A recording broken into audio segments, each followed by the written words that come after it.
Hai, apa kabar netizen milenial Gen Z?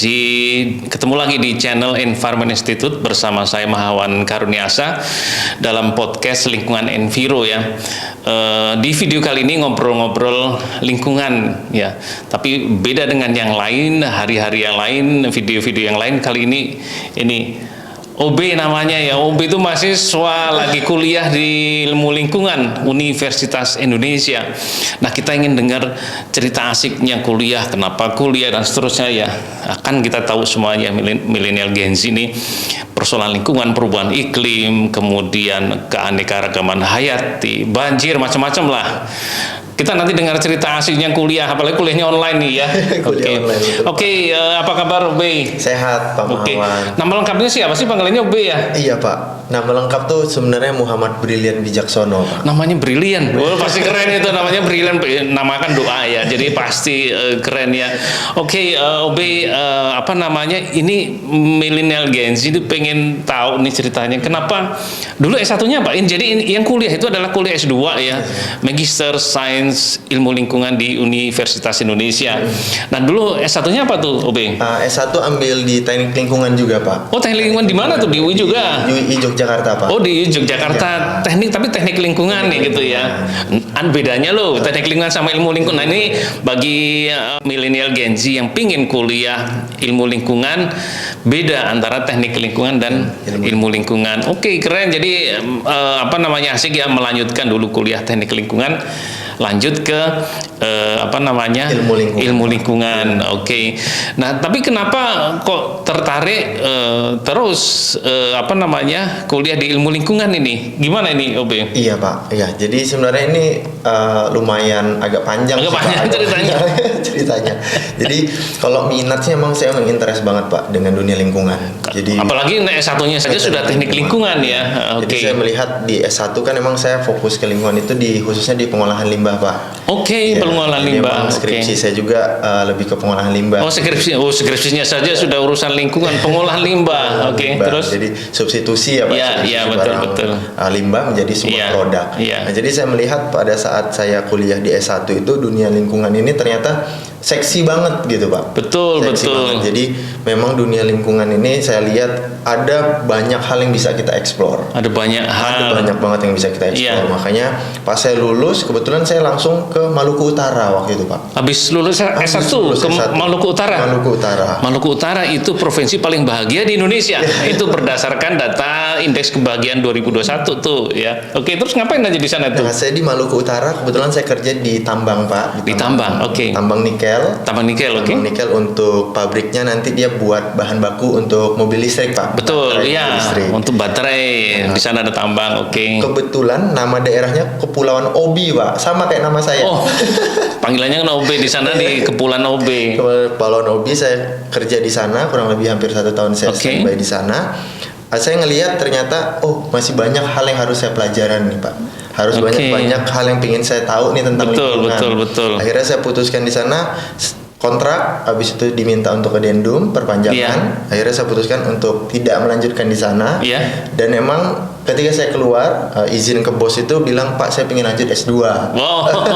Jadi izin saya lanjut dulu, sekolah dulu lagi gitu ya. Akhirnya saya memutuskan untuk ke Jakarta. Jadi dulu bimbang Pak mau ngambil di Jakarta atau balik lagi ke Jogja. Tapi saya ngelihat kayaknya peluang besar ada di Jakarta. Akhirnya saya ambil kuliah di UI. Sebenarnya saya udah keterima itu di 2020 Pak. Udah keterima di 2020. Itu saya udah keterima, cuman saya memutuskan cuti 1 tahun. Oke. Cuti 1 tahun, akhirnya 1 tahun saya cuti, melihat udah cuti 1 tahun mau cuti lagi nggak boleh Pak. Nggak boleh, nanti harus daftar lagi ya. Jadi baru masuk tahun 2021. Ya udah saya ngelihat di situ, ternyata kebutuhan saya tentang lingkungan, pekerjaan juga saya butuh untuk semakin bisa meningkatkan kapabilitas. Akhirnya udah terjun lagi Pak dunia lingkungan. Nah keren banget tuh. Nah, berarti sekarang posisinya ini sambil bekerja atau hanya kuliah saja? Sambil bekerja ya, memang itu penting ya, dan apa namanya, membagi waktu itu adalah kunci berhenti gitu ya. Tidak harus kuliah itu terus berhenti, kerja bersamaan bisa gitu. Nah, ini OB apa namanya, itu kan tertarik ya, lingkungan tadi sudah cerita. Ini kuliah kan semester pertama nih baru selesai. Gimana nih asiknya kuliah lingkungan ini setelah di S1-nya apa bidang lingkungan, bekerjanya juga demikian. Nah, setelah mulai masuk apalagi online nih, ya gimana tuh serunya kuliah tuh? Wah, seru banget ya Pak ya. Walaupun serunya itu sebenarnya nggak sempurna kayak kita offline. Oh iya, kan pasti sempurna. beda ya. Pasti Kita beda. online tuh hanya lihat-lihat apa namanya di laptop itu. Laptop, tapi online kalau menurut saya serunya adalah sebenarnya karena kelas saya itu lumayan bisa dikatakan sedikit Pak. Tidak banyak karena ya. saya ambil kelas malam kan Betul, Pak. betul, Ambil kelas malam. Jadi nggak banyak, jadi Iya. kelasnya itu lebih kayak private gitu Pak. Betul, private betul, kelas. iya. Nah, jadi kalau saya melihatnya seru untuk diskusi dengan Bapak Ibu dosen Betul. itu lebih dapat banget Pak. Jadi karena mahasiswanya tidak banyak, jadi diskusinya bisa asik ya, Diskusinya bisa intens asik. dengan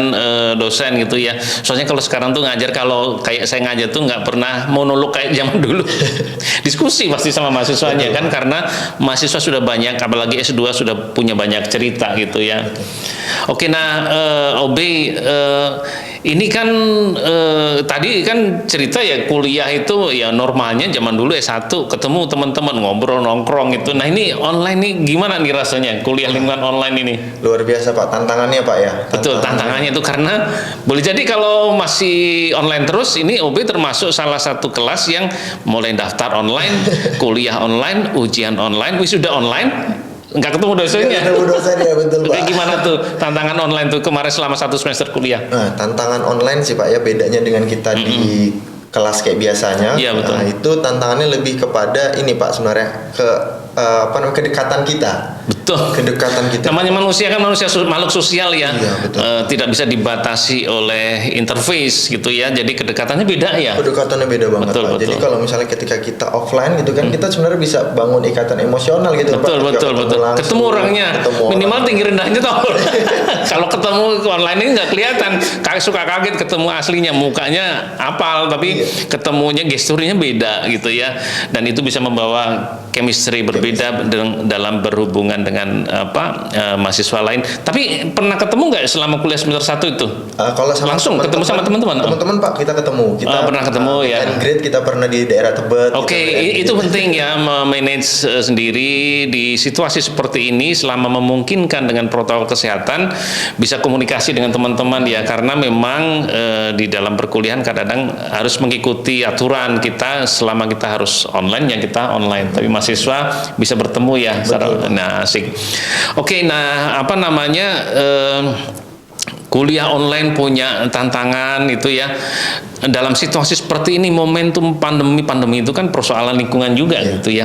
Kira-kira gimana OB pengalaman setelah kuliah, apalagi dulu S1-nya teknik lingkungan, sekarang ilmu lingkungan, bergaul dengan teman-teman yang kan umurnya masih muda ya, masih masuk milenial kan berarti ya, milenial masih Gen Z bahkan. Nah, itu gimana teman-teman yang lain, ketertarikan mereka terkait urusan lingkungan dan lain-lain gimana OB kalau komunikasi dengan teman-teman? Kalau saya melihat ya Pak ya, terakhir mungkin 2 tahun terakhir saya melihat ketertarikan anak-anak muda khususnya yang seumuran saya itu tentang lingkungan itu semakin hari semakin tinggi Pak. Keren. Semakin tinggi Pak. Makin tinggi. Semakin tinggi. Apalagi khususnya ketika saya udah masuk nih S2 Pak, ternyata ketemu lebih banyak orang, ternyata memang terprovokasi. Wah, luar biasa Pak.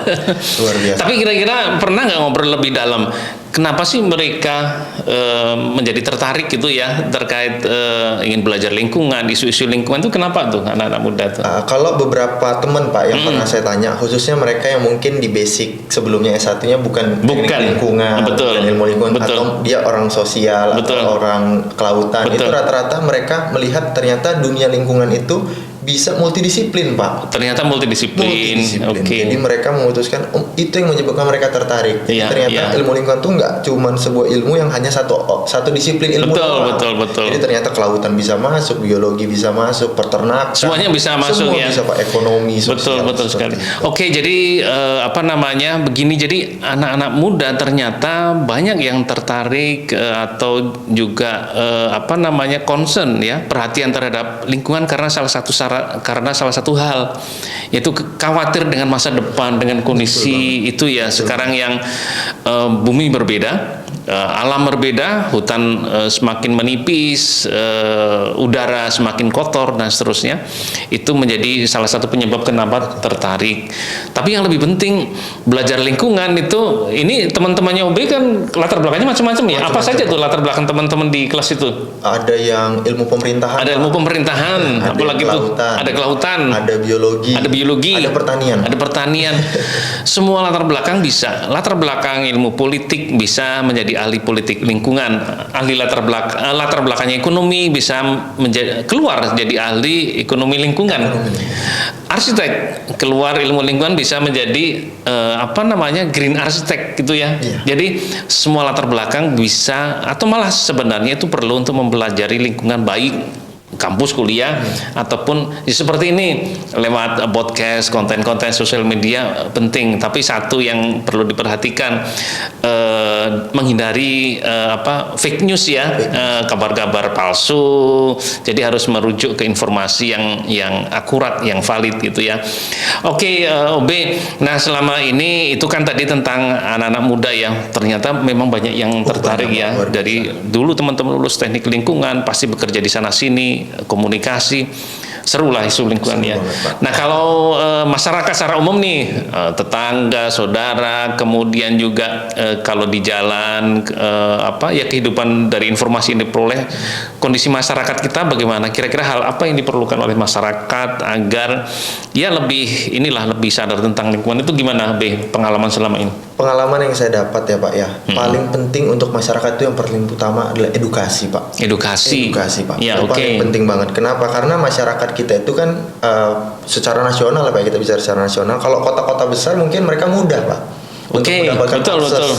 Kota besar gampang lah ya informasi, akses itu betul. Gampang. Tapi daerah-daerah yang terpencil, itu butuh mereka edukasi Pak. Ketika mereka, yang saya lihat ya Pak ya, ketika masyarakat dapat edukasi, ternyata masyarakat itu punya excited yang tinggi Pak. Ternyata luar biasa Pak. Oke, jadi kondisi lingkungan itu sebenarnya karena ulah manusia, dan ulah manusia karena perilaku karena sikapnya, dan untuk mengubah sikap perlu pengetahuan, edukasi. Nah itu jadi betul sekali tadi, jadi edukasi menjadi penting. Tapi yang menjadi tantangan adalah kalau di kota-kota besar ya mudah-mudah saja ya, di mana-mana, di hotel bisa webinar, di banyak tempat, banyak ruang untuk mengakses informasi. Tapi di daerah terpencil menjadi tantangan. Oleh karena itu nih podcast Lingkungan Enviru ini adalah untuk menyajikan on demand. Jadi netizen, Gen Z, teman-teman bisa mengakses kapan saja, di mana saja. Yang penting dapat sinyal ya, sama pulsanya ada gitu kan. Bisa belajar lingkungan, dan ini memang semuanya di podcast Lingkungan Enviru berbasis sains, karena memang landasannya adalah ilmu lingkungan, tapi disampaikan dengan cara yang asik gitu ya. Kemudian ini juga kuliah, asik nggak kuliah? Asik kuliah. Ya mungkin beda dosen, beda cara ya, tapi intinya kuliah di ilmu lingkungan adalah kuliah yang asik, dan lulusannya pasti dibutuhkan. Kalau dulu saya masih ingat ini OB ya, kalau kuliah zaman dulu tuh akuntansi, manajemen, ekonomi aman, karena pasti dibutuhkan di mana-mana. Sekarang lingkungan ya, lulus lingkungan pasti dibutuhkan di mana-mana. Itu gimana nih di kantor juga, gimana responnya? Wah nih OB kuliah di lingkungan, di kantor gimana responnya? Support banget Pak. Support banget ya Pak. Jadi dulu pada saat saya di Maluku, kemudian saya pernah di Cibitung juga kerja, ternyata ketika background kita lingkungan, emang perusahaan industri itu butuh banget Pak. butuh banget ya, Pak. Semua sektor sekarang butuh ya. Jadi karena kita memang di dunia dalam transisi ya, pembangunan, ada perubahan karena kondisi bumi yang tidak baik-baik saja. Terus manusia perlu berubah, perlu ilmu, dan itulah ilmu lingkungan yang tidak terbatas pada ngurusin laut, sungai, pohon, tidak. Tapi juga itu ya, gedung-gedung, kota, transportasi itu. Nah ini rencana penelitiannya apa nih UB ini? Saya sih kembali ke pengolahan limbah lagi Pak. Limbah ini penting nih ya, limbah ini manusia makin banyak, limbahnya makin banyak. Manusia makin sejahtera, limbahnya makin banyak. Nah itu nggak gampang ya, oleh karena itu keren nih, namanya saja brilian ya. OB ya pasti dapat menyelesaikan itu dengan baik. Oke OB, terima kasih banyak ya, seru banget nih cerita-cerita tentang bagaimana kuliah ilmu lingkungan dan bagaimana pentingnya manfaatnya ilmu lingkungan untuk kita semua. Oke teman-teman, ketemu lagi di video-video lainnya di podcast Lingkungan Enviro. Terima kasih, sampai ketemu lagi.